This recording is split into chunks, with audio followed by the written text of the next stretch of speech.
Doma Sports Talk worldwide with some news from the world of boxing. So y'all know what time it is. You ain't in a rush to get concussed, baby. Now, we got some former heavyweight champion news. Former WBO heavyweight champion Joseph Parker just coming off his win against Junior Fa in the Battle of New Zealand. So now we know the baddest one in New Zealand is Joseph Parker, right? But it was a lackluster win. He won the fight, unanimous decision, but it's lackluster win. Now we got news coming in that he's going to fight heavyweight challenger, perennial challenger, Dereck Chisora in a pay-per-view match in England. Now, Dereck Chisora has 10 losses. He's 32-10. Now he has some good wins. I'm gonna give him some props for his win against Takum. He was losing that fight, but he did knock Takum out. He beat Spilka handily, which was a great win. He beat David Price, right? Also, which is a pretty good win. So and he lost to Alexander Usyk, who everybody's lost to Alexander Usyk, but he was least in the fight. He's lost 2 close fights to Dillian White as well. But he was also in those fights, and we think one of them fights he was ahead till he got knocked out late, and we have a little issues with the referee. So Chisora has been looking resurgent of late because of dealing with David Hay, and he's got his discipline together.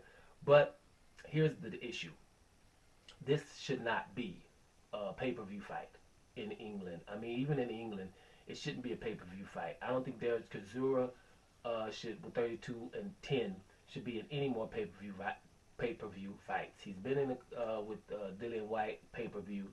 England does that a lot, but hey, I was just talking yesterday about a pay-per-view fight in America, even though it's 2 Mexican Americans with Andy Ruiz Jr. and Chris Arreola. That shouldn't be a pay-per-view fight either. I think right now, we look at the times we're living in, we shouldn't even be thinking about pay-per-view with fights like that. Just a good fight. Let Joseph Parker and Chisora fight and let everybody see it. The next fight should be pay-per-view. That's the only issue. I think it's a good fight because this fight was planned in October for 2019, and the infamous spider bite that Joseph Parker had, which really sapped his energy. He couldn't fight, and I think Joseph Parker just wants to have this fight because, hey, we had it planned and let's do it. Chisora is a decent opponent, but it's not an opponent where, hey, if you beat Chisora, then you could talk about a title shot right after that. That's not the one. I think that your boy Joseph Parker should be saying, okay, well, I'm gonna wait until Dillian White and your boy Povetkin fight, and then maybe fight that guy, right? Because the guy after that fight, I don't think should be talking about a heavyweight title match either. I think they should be talking about one more fight before a title match, because that would mean that they would be 1-1. That means Dillian White, you got knocked out bad, and if Dillian White did come back, he shouldn't be like, it's over, let me have a title shot. I think it should be one more fight before a title shot. That would be, Joseph Parker, the winner of that, would be a good fight, for example. So I'm just saying, it shouldn't be pay-per-view, but it's a damn good fight. For Joseph Parker, this is another one of those fights where it's just like Junior Fa, the pressure's all on him. It's not a lose-lose, but close to it. He's supposed to beat Dereck Chisora.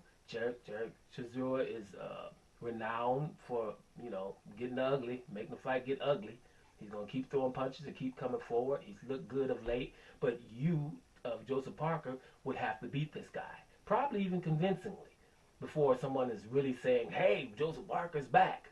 See what happened with Fa. Fa held, made the fight ugly, stunk up the place, and Joseph Parker's not looking that great after that fight. Dereck Chisora is similar, except the difference is Dereck Chisora is probably not going to be doing the holding. He's going to be letting them hands go. It's not one punch knockout power, but he just continues to come forward. So, Joseph Parker is going to probably have to use all of his attributes, all of them, which we know he has, to beat Dereck Chisora. But no matter what he does, if he doesn't stop Chisora early or something like that, no one's going to say, hey, that was awesome, because Chisora has 10 losses. That's where the conundrum is for your boy, Joseph Parker. But let's see what's going on. Let's hope that cooler heads prevail and that they just take this off of pay-per-view, because I don't think it's pay-per-view worthy. It's a good fight, but just not pay-per-view worthy. Even though I roll with Joe, this has to be, let's be real here. This fight shouldn't be, right? Maybe the next one after that. Let's see what happens going forward. Doma Sports Talk worldwide, and I'm up out of here, y'all.